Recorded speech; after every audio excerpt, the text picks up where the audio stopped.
ES Audio.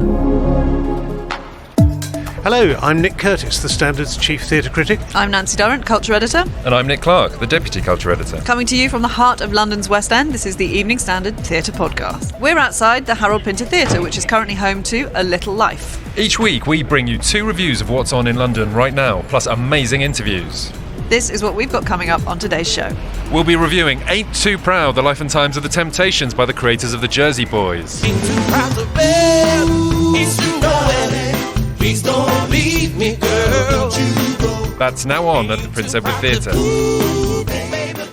We'll be joined by sex education star Aimee Lou Wood and John McCrea to talk about their roles as Sally Bowles and the Emcee in Cabaret. I think Mine Hair is really the moment that people go, oh, this is not the film. And that can be a little bit scary sometimes. Like, because some people, you can tell, really want the chair. I caught up with them backstage before an evening performance at the Kit Kat Club. Plus, what did we think of the new National Theatre revival of Dancing at Lunacer? Well, there is one memory of that Lunacer time that visits me most often.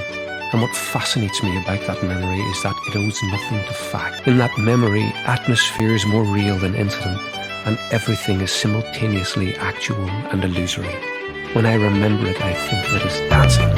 Directed by Josie Rourke, the play stars Justine Mitchell, Derry girls Siobhán McSweeney and Father Ted's Ardal O'Hanlon.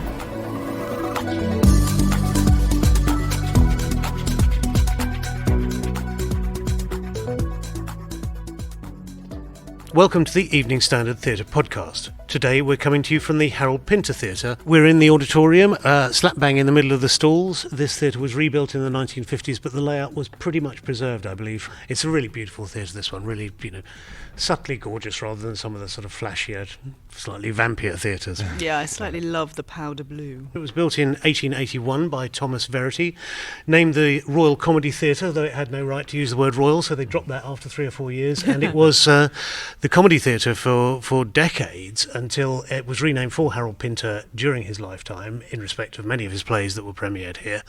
And there is an apocryphal story that when this idea was first mooted, Pinter didn't really want to be ostensibly seen to endorse it because it seemed vain, but he was sort of supposedly lobbying behind the scenes for this to happen. And he supposedly rang up Tom Stoppard and said, "Look here, Tom, what do you think about this idea of renaming the comedy theatre after me?" And Stoppard supposedly said, "Harold, wouldn't it be easier to change your name to Harold Comedy?" We have a clear view of the stage and the set of A Little Life, a play we reviewed on a previous episode starring James Norton. Yeah, it's having quite a good run at the moment, the Harold Pinter. We were also here at this theatre a few weeks ago when we interviewed Jenna Coleman and Josie Rourke for Lemons, which we also reviewed. We did also review that. And it's also where Jodie Comer did the brilliant Prima Facie, isn't Absolutely. it? Which has just opened on Broadway to knockout reviews, surprise, surprise. Oh, Jodie. Jodie, yeah, she won the Evening Standard Theatre Award for Best Actress last year. She did indeed, in what is only her stage performance. She'd only ever been on stage once before that, when she was sort of 18 years old or something, and had purely done TV and film. It was incredible. She got the Olivier as well. I was going to say she's pretty much won every single award. And she's absolutely wowing them on Broadway. I have to say, I mean, I just thought that was a sort of unicorn performance, given that it was a one-person show as well on a really serious, quite tough subject. Yeah. Do we use that about actors now? Because I've only ever heard it in a football context. He's a unicorn footballer. I think she is, because she's such a sort of standout. She doesn't come from any of the, she's not properly trained, or not formally trained, I should say. Yeah. So she's just I think she is a unicorn. I think she's amazing. She's also very tall and very good skin, as we discovered. As are most unicorns, as you know, as everyone knows. And having never seen it, being totally gutted to have missed it, I can actually catch up with it. You can. It's on I think it's on National Theatre Live at the moment, which is fantastic. National Theatre at Home, NT at Home. NT at Home. I think that's what it is. Do you know what? Google it. You'll find it. Yeah. You'll find it. Should point out she doesn't have a horn sticking out of her forehead. They CGI'd that out. Yeah, absolutely. What else is going on this week? Well, Streetcar Named Desire is back in the news because they are offering 500 free tickets to people under 25, the sort of people who are not usually well represented at West End theatre audiences. Good ticket news. Good ticket news. Thanks, Joe. Interesting, given the controversy over how expensive those tickets were in the West End, and I think a very good move by them. Even though it is only one performance, it is only 500 tickets, I gather. Well, I mean, still, as you say, it's a good thing because they have been sort of slightly shamed for the vast quantities of money that it costs to see anything. People are going to get in to see Patsy Farron in possibly the standout performance of the year so far. Yeah, and exactly. The other, Paul That other Mescal, bloke, Paul yeah, Mescal. that bloke. That performance is on the 2nd of May. I believe all the tickets have already gone, but Most likely, I would have most thought, likely, but worth a yeah. try. Anyway, Shall we get into our first review? I didn't see it, but Nick did. Ain't Too Proud of the Life and Times of the Temptations. I know you wanna leave me, but I refuse to let you go. If I have to beg. this is a jukebox musical. You can't really Can't get away if from it it. sings Does like a it do jukebox what it musical says and on the dances like a tin? jukebox musical. It probably is a jukebox musical about the doo-wop group who sort of metamorphosed into a soul and funk group. They are amazingly still going, having had, I think, 30 plus That was a members. staggering reveal at the end, It I've was, got to say. well- When I thought, is this set in a different time? Because he can't still be with the Temptations. 'cause He's still not, no, but because this is the brainchild of Otis Williams, who is the last surviving member of the original five-strong lineup of the Temptations. He was also the motivating force of it. It's based on the memoir that he co-wrote, so I think it's fairly partial. It's his view of the history of the Temptations. Nick, what did you think? Well, I have to say, I was approaching this with some trepidation. I'm I'm a bit mixed on jukebox musicals. I've got to say there are some good ones, but some You didn't like Jersey Boys, did you? Oh, I didn't really. And like this is Jersey from the Boys. creators of Jersey Boys. Absolutely. So I didn't have joy in my heart as I approached the theatre, I've got to say. Because some of these, they can have patchy books, they can feel like a cynical grab for fans' hard-earned cash. And if you don't like the music, well, you really are stuffed. I realise that it is aimed at fans, but going to see it, Temptations I'm fairly agnostic on. I like some of their songs, and that's fine. But I have to say, this really blew me away. I really enjoyed this. The first song came on, and I thought, all my fears are absolutely realised here. It was a sort of very nondescript, I think one of their first hits, and I thought, this is going to be a long night. But the show moved really quickly. It sort of scooted through their back catalogue. I mean, in some cases, you probably wanted even a bit more. Yeah. So My Girl specifically, I think, they went through that fairly quickly. I mean, it is fairly formulaic. It is how these things are done. It starts, goes from street crime in Detroit to seeing the light and putting together the band, and all the way up to have 14 number ones and Hall of Famers, really. It's efficient, isn't it? Which sounds like faint praise, but it is amazingly efficient. The dance routines are really, really well drilled. The set does what it needs to do, really, doesn't it? The projections telling you where they're touring through. It does touch on a little bit of the politics of the time. They were an all-black group trying to cross over with white audiences touring in the still extremely racist southern states. Yes. They were shot at, they were abused when they were in the deep south states. Yeah. This was in the mid-60s. Berry Gordy of Motown took some songs off them because he thought they were too political for them. For example, Edwin War. Starr's War. What is it good for? Which I had no idea was written for them. No. Yes, I it was didn't. written for Yeah. them. That's such a good fact. It's a great fact, And isn't it it? allows them to put it in the musical as well. It does, yeah. As I said, it was sort of fairly formulaic, and the script is, should we say, it sort of pieces together homespun wisdom and turns it into dialogue. Characters sort of say home truths to each other rather than speaking in actual dialogue, or come to the front of the stage and give us some sort of throwaway but quite funny line, but not really what people sort of say. But I think it's brilliantly directed. Yeah. In that you never have a chance to get bored. You just get swept along. I didn't go along thinking I really want to find out about the history of the Temptations, and came away going, wow, what a fascinating story. I described it as the book's a bit like a sort of sleeve notes thing, isn't it? It tells you all the things you need to know. It tells you a little bit about their romantic lives, which are all included in one song, I think. All of the romantic lives of the four other original members, including one of them dated a member of the Supremes, not Diana Ross, of course. Mary Wilson.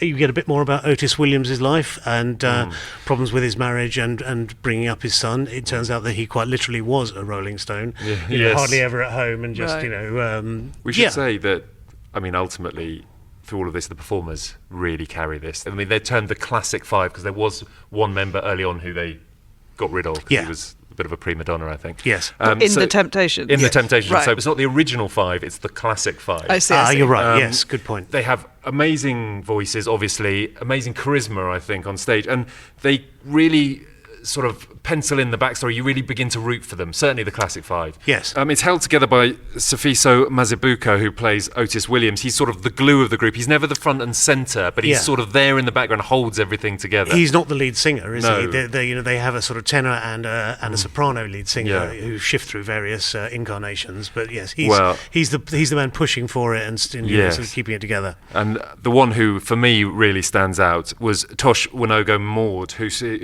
absolutely stellar as David Ruffin. Yep. I mean, a very charismatic character, so he does stand out, and a lead singer. Yep. So, but I just thought he was superb. You can't take your eyes off him when he's performing. There was an absolutely amazing moment, I thought, after when you were talking about their desire to cross over the politicization of it. Yeah.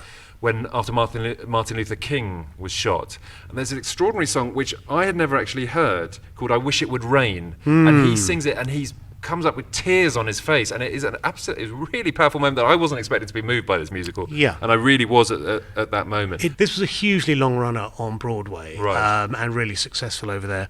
And the producers here are obviously hoping it will repeat that success because it's in the Prince Edward, which is one of the big musical houses. It's been home for a long time to Mary Poppins. Which and was Mamma just Mia great. as well before Mamma that, Mia wasn't it? was For on there for a long years. The original yeah. jukebox musical. Indeed. Yeah. But they just keep rolling out here. My Girl, Get Ready, Since I Lost My Baby, Ain't Too Proud to Beg. I'm slightly surprised they named the show after Ain't Too Proud, which I think certainly here is one of their lesser numbers, but maybe that was bigger in the States. Very good band, very tight band, I'd say. They refer to each other as the Temps, which I found Temps. slightly strange. And at one point Not a phrase they use in the States, I think. quite often the Temptations were temporary. Well, Quite a I few was of going to them. say, given the how they cycle through people, Given maybe the turnover, that's how they felt. exactly. Yes. Just the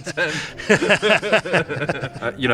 As a Temptations agnostic, I really was very entertained. So yeah, I definitely had Sunshine on a Cloudy Day. Very good, very good. Right, time for a little break, I think. Coming up, I'll be joined by sex education star Aimee Lou Wood and John McCrea, formerly of Everybody's Talking About Jamie and Cruella, the film, who are both co-starring in Cabaret at the Kit Kat Club, John Kander and Fred Ebb's classic musical set in Berlin in 1929. And we'll be reviewing Dancing at Lunacer at the National Theatre, so stick around.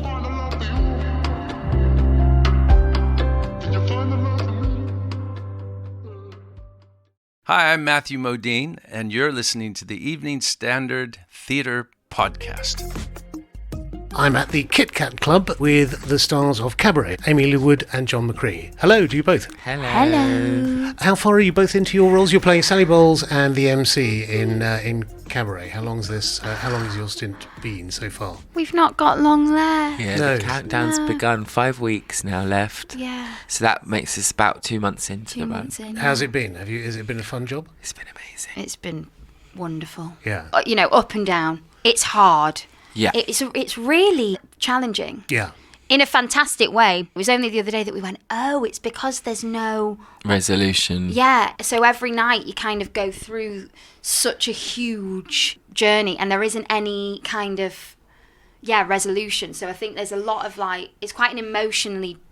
The way it draining. ends is very Yes. specific, isn't Yes. it? And they've done that intentionally. We which won't is, blow the surprise for No. it. See, we were saying you sort of go home with your shoulders by your ears, Yeah. sort of every night. But also, one of the funny things is that I think we both have, but we've finally gone, okay, wow, I'm getting into a groove, and it's sort of slipping away. But as not the groove, but the time that we have Yes. left. Yeah. One of the things that keeps the show so fresh is that they have changed up the leads quite regularly. All of you are sort of signed up for 12 to 14 weeks, I think. Is that right? Yes. Yeah, Emcee's and Sally's are about 3 months apart. Yeah. Yeah. For those who don't know about this production, it opened fairly soon after lockdown. It involved the complete reconfiguration of what was the Playhouse Theatre as the Kit Kat Club, and it's quite a sort of exposing show, isn't it? In that there's no scenery to hide behind, really, as such. Is there? You're right so there. Exposing. Yeah. I think that's what also was another realisation the other day of why this has been so brilliant but challenging. It's really emotionally vulnerable, which I think musicals are anyway because there's singing involved and that's very vulnerable. And then the content of the play is very quite emotionally heavy, and also you're in the round, so there is no escape, and the stage is pretty small. Yes. So you actually feel very outnumbered. Like, obviously you always are, but as it's very stark that there's only, you know, a small space with us all kind of like cramped onto this quite small stage, and then you're just completely surrounded by audience from all angles, and like you say, there's no scenery, there's no set, there's no anything, so it really is just us. Yeah, and there's an odd dichotomy as well between sort of your guys' character, I guess in some ways having a fourth wall, but I'm constantly breaking it. Yes. Yeah. And so you have to do really intimate scenes, kind of with the knowledge that you're being watched in a weird way, which but without any acknowledgement of it. I see. Yeah, that's a really interesting point. And you can see the audience, especially there's two boxes on the left and the right, and I mean they're really close, and they're kind of fully lit. Like, so when I'm singing Maybe This Time, you know, I can really see that it's really difficult to. Those intimate scenes are, I think, the most kind of, because sometimes you really feel like the immersive part of it, which is so great, but it's very much suited to the club parts of the play. So it's like, because you really do feel like you're in the club, but so much of this play isn't in the club. Yes, of course. So much of this play takes place in like Cliff's bedroom. Yeah. And these very, very intimate scenes between Sally and Cliff. So in those moments, all of a sudden, you're kind of having to be like, to the audience, okay, completely different tone now. We're having to like kind of shift gears. And the writing of Cabaret is so brilliant. Like the dialogue and the scenes are so well written, but it can sometimes be, a little bit difficult to steer it into that intimate territory after it's been so kind of raucous at the club. Yeah. And I also think Mine Hair is really the moment that people go, oh, this is not the film. Like, even though it's so different from the start, there's something about that moment. You can feel it's like everyone is, or the people who have come thinking they're going to get the film on stage are going, where's the chair? Where's the hat? Yes. So when you're kind of walking on with, you know, a wig cap and a big green fur coat, and there's and a handheld microphone, you can feel that some people in the audience are going, huh? Where's the chair? Yeah, so there's definitely... There's people shouting, stage management! Yes, yeah, exactly. The chair! But yeah, you can really feel in certain bits, the most iconic parts of the movie, you can feel in the show from the audience, the kind of like, oh. And that can be a little bit scary sometimes. Like, because some people, you can tell, really want the chair. Yes. And they really... Well, and they really want Liza. They've forgotten about the chair and they're only thinking about they you. Want the Bob Fosse, you know, and they don't get that. But I think by the end it's like, oh. I wasn't aware of you as a singer before this show. I thought of you as a dramatic actress. Yes. Had this been a secret you'd been keeping or something, or had this been a long-held aspiration? Well, I've always wanted to play Sally. Yeah. And when I was 16, I did Guys and Dolls at school, and my audition for Guys and Dolls was Maybe This Time. Right. So that's quite a full circle moment. But no, I've never done a musical. Apart from at drama school, we did a little night music in third year of RADA, and I was Petra, the maid. Okay. But no, I've never done a musical. Well, I'd never have guessed, having seen it. I mean, it's such a huge one to jump into. It is. It's not pretty big. It's not, yeah. Well, it'd be easy from now on, won't it? I guess. Yeah. Because the company is so incredible and so solid, and like having John and everything, it's not so terrifying because you just feel very held. Yes. As someone who has not done a musical before, I have felt extremely supported. Great. John, you were stepping into a role created in this production by Eddie Redmayne, who's also co-producer on the show. Yeah. You were coming in a few Sallys after Jessie Buckley, who started off on this one, and of course there's Joel Grey and Liza Minnelli from the film. Was there any sort of reticence about that or any awareness of it? It was definitely a challenge because I'd never done it before. I'd always been quite lucky to either create a role. There was a bit of apprehension, I guess you could say that, but there's I don't know, it's not the same for Sally, I suppose, but there's really nothing to go on with the Emcee other than the material that you don't know anything about him, so he is really up for interpretation, I suppose.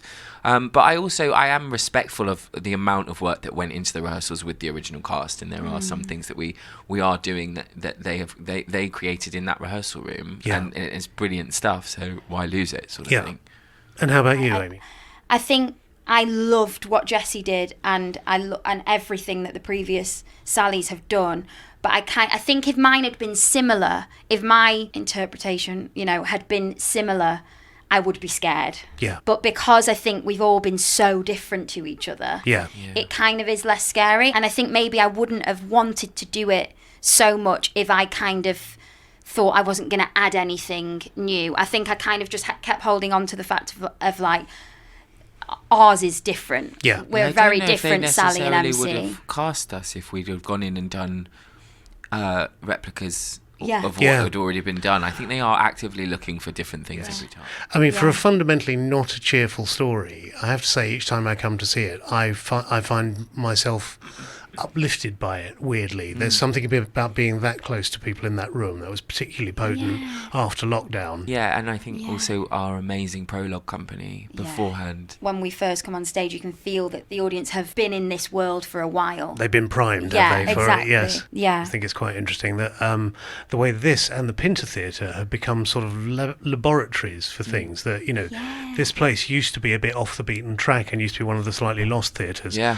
And then suddenly it was turned into a refugee camp for the jungle. Yes. And it was turned into a shtetl for Fiddler on the Roof, and it was turned into a sort of dystopia for 1984. And now this, it's been turned into this 1929 Berlin nightclub. I mean, you really do forget. It's especially strange and jarring on a matinee. Yeah. Because it really does, that the atmosphere that's created in here is it really does feel like that nocturnal, it feels very strange when you've done a matinee of Cabaret to then walk up and be by the river and it's sunny and and you're kind of, it's so strange because you really do feel like you're in like a you've club just escaped a basement. Yeah. Yes. Yeah. Yeah. We should try and get John Kander over before you guys finish your run, who is the last surviving member of the creative Love that. team of Cabaret, who's I think reopening New York Yes. on Yes, Broadway. we're about to do a good luck message at for the moment, him. right? Yeah. Fantastic, and who's Yeah. well into his 90s Yeah, now. because I he still gets approval over casting. Yeah. He Yeah. had to approve us both. Yeah.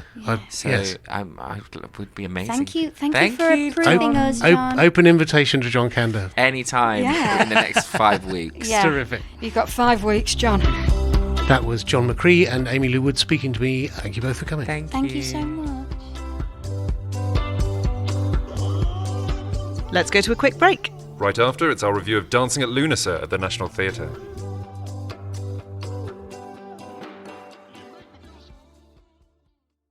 Hi, I'm Danny Mays, and you're listening to the Evening Standard Theatre Podcast. Welcome back. Our second review this week is Dancing at Lunacer at the National Theatre. Now, Nick, I haven't seen this, so can you tell me what's it about? It's about a house full of women. There are a lot of those plays around at the moment. In 1930s, in a fictional Irish town called Ballybeg. It was written by Brian Friel in 1990. It's partly autobiographical, basically about the women who raised him, and spoken by a narrator, Michael, who is a sort of stand-in for Brian Friel. And it's basically about a certain way of life in transition, a certain way of life passing It's like through. a family and a place on the brink of change. Yes, isn't it, and really? particularly a family of women on the brink of change, isn't Yeah. it? It's about women who are oppressed by religion, by society, by their unmarried status. They're hopefully the last the generation that are going to suffer from this, although they're probably not. And and they are part of a world that is about to be swept away by the Second World War, basically. Yeah, I found this captivating. Yeah. I really loved it. It sort of creates a universe that you're immediately drawn into. It's helped by Robert Jones's set, which I thought was very beautiful. It's got the I sort wasn't of kid. Did you over-keen. not love it? No, I thought the set was a bit Wizard of Oz. A little Yeah, bit Munchkin Land. There is. It's sort of like there's a kitchen, which is the main set, but then this kind of backdrop around it is it creates this sort of optical illusion of a long path winding up a hill, and there is a sort of like follow the yellow brick road kind of vibe about it, but it looks lovely, and you can kind of smell. I felt like you could smell the kind of peaty soil when you went in, which may have been, I don't know, may have just been my brain. I know what you mean, but I think it does it did evoke something very immediately, and you were right in it. Yeah, I think I said this when we reviewed Secret Life of Bees. It has a sort of honeyed, beautiful warmth to it. It does call to mind this beautiful sort of sweeping, warm, softly scented Irish countryside, doesn't it? Yeah, exactly. And very much the kind of, a moment of nostalgia, even though in fact it's, as you say, it's quite an oppressive time before everything went it's about 5 sisters. The whole household is held together by Kate, who is a schoolmistress played by Justine Mitchell, who some people will be familiar with from David Eldridge's Beginning. And it's interesting that, I think, because at the beginning she plays a sort of very early 30s woman, kind of at the beginning of wanting to kind of have an adult life. She's successful, but she's young, and in this one she's the oldest sister, and she's sort of already school marmy.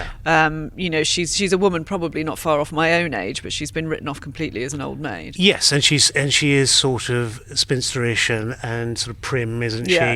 She's great in it. She is great in it. There's Maggie, played by Siobhán McSweeney, who familiar from the comedy circuit, and from Derry Girls, of course. Derry Girls, Sister Michael, fantastic Sister Michael. I think she and Ardal O'Hanlon, who plays their Uncle Jack, are probably the biggest names, but I do think that the whole cast is great. The sort of familial relationships are very nicely delineated, don't you? They're basically, not only is Kate looking after all her 3 sisters, she's looking after, as we say, Ardal O'Hanlon's Jack, who has come back who's basically been drummed out of missionary service for going native in Uganda, hasn't he? He's basically lost his faith and has sort of gone over to sort of the local religion out there, which has brought further shame on the family, on top of the fact that the youngest sister, Chris, played by Alison Oliver, who I think is a really coming talent, has born a child out of wedlock with this charming Welshman who sort of faffs by every now and again. Dances, but he literally dances by, doesn't he? He really does. How much dancing is actually in the play? There's not that much. There's not that much, but sort of when it happens, it's it's significant dancing. I watched the advert and it looked like, it was pretty dancing heavy. It's occasional dancing, and then there's talk of dancing. Right. Yes. And the actual dancing is choreographed by a little-known chap called Wayne McGregor. But they don't dance a lot, and that is in fact one of the things. It's like I think one of the things Kate is so obsessed with, sort of being good and proper, and the idea of dancing, even though all of them clearly adore it, it's kind of one of those things that they shouldn't really do as women of their age. It's the dancing here sort of represents paganism and freedom, doesn't it? And license, I suppose. That's the thing that Chris's lover is a great dancer. He's an utterly feckless, very charming man, but he's a great dancer, and he effectively sort of danced her into bed, really. That's pretty much. And Lunacer refers to a pagan festival dedicated to the ancient god Lu. So again, if you're a good prim Catholic like the character of Kate, then you don't really approve of this sort of dancing. It harks back to an ancient sort of atavistic past that she's keen to dissociate herself from. Yeah, exactly. And I was talking about the familial relationships earlier. I think the character of Rose is quite well done because she has a learning disability, and it's done with a really sort of nice light touch. At first you're not sure whether she is just surprisingly young, but actually over the course of the play you kind of realise what's going on, and that she's probably not able to make the best decisions. I thought that was really carefully and nicely done, actually. I've really enjoyed this. It seems to, the last time I saw this, I think it was about 10 years ago at the Old Vic, where a number of the Cusack sisters were in it, and one of the Cores as well. Oh, what a combo. Andrea Core, I think, made her acting debut in this and was credible. Oh. But this is kind of nice because Dancing at Lunacer, originally, it was first staged at the Abbey Theatre in Dublin, and it transferred to the National Theatre, where it's now being revived, and that's where it sort of won all its awards and its original plaudits. Because you've seen it before, I can ask you, actually. I loved the conceit, and I would be interested to know if it's always done like this, of the small boy Michael being played by the grown man he becomes, who he sort of narrates, because it's a memory play, really. It is a memory play, yes. But he's just sort of lurking on the edges while the women act to a small figure that isn't there. Yeah. Is that normally what's done? I honestly can't remember, but I think it was. It works extremely well here, as you say. He's played at a sort of little tangent to his younger self. Yeah, exactly. So he's standing at the side while the women are addressing lines, as you say, to this invisible little boy. I'm usually not over keen on plays with narrators who come in going to tell you this is what's happening. Yeah, this lads." is what's going to happen. Because that does happen. But- You're a bit like, oh, yeah, okay, but but here it's actually fine. It does work really well. Quick shout out to Siobhán McSweeney in Yeah. this, who gives just a gorgeous performance as the sort of fun, Yeah. teasing aunt, Yeah, doesn't she? but she's the fun sister that holds it all together by kind of diffusing things, Yeah, isn't she? And yeah. she's got it, so it's this very broad while also subtle performance. Yep. I think. I thought But- Ardal O'Hanlon was great as well, actually, as Uncle Jack. So Yeah, sort of it's a like- difficult role, that. It is, and one because it's not a comedy role exactly, and he's known for his comedy. Yeah. Although some of his sort of enthusiasms for the kind of social and cultural and religious rituals of the village in which he spent his time in Uganda, they are actually very entertaining, because they go on for a really long time, and everyone around him gets progressively more awkward as they realise just how much he's got into this. Yes, they are. I think that this may be the one place where the play slightly shows its age, that I'm not sure you get away with that sort of equation of African religion with paganism and things like that, exactly. with Irish paganism. That is a hurdle of which I think he gets over with consummate skill and ease. I only met Brian Friel once when he won an Evening Standard Award some years back, and he was a tiny, tiny man with a tiny, lovely wife who was a school teacher, and it was towards the end of his life. So I basically ended up carrying his Evening Standard Award around for him, because they're really heavy. You were his amanuensis. Yeah, I was just sort of his heavy lifter, I think. But the most charming man, the most beautiful writer. I think it's wonderful that this has been revived and revised so beautifully. And I really feel like you can feel the sort of love that he has for women. Yeah. Having been brought up by a gang of them, and these are based on his aunts, and he really, really cares about the way that society and the Catholic Church just sort of squash them. Yeah. I feel like the tensions between that kind of overbearing influence and the vestiges of paganism that kind of cling to the way of life in this very remote place really come through. It's really sad for Kate, because she's so obsessed with being kind of good and proper, like I said, but you can also see how clearly the church is going to kind of crushing her, not just kind of crushing her joy in things like dancing, but also tainting her by association with Jack, because of what happened to him in Uganda, and then having more or less rejected his faith, and her job is sort of, it becomes clear that that's going to be on the line, and for no reason, and for reasons that they make up, but are clearly something to do with the fact that their family is not quite the thing. Yeah, agreed.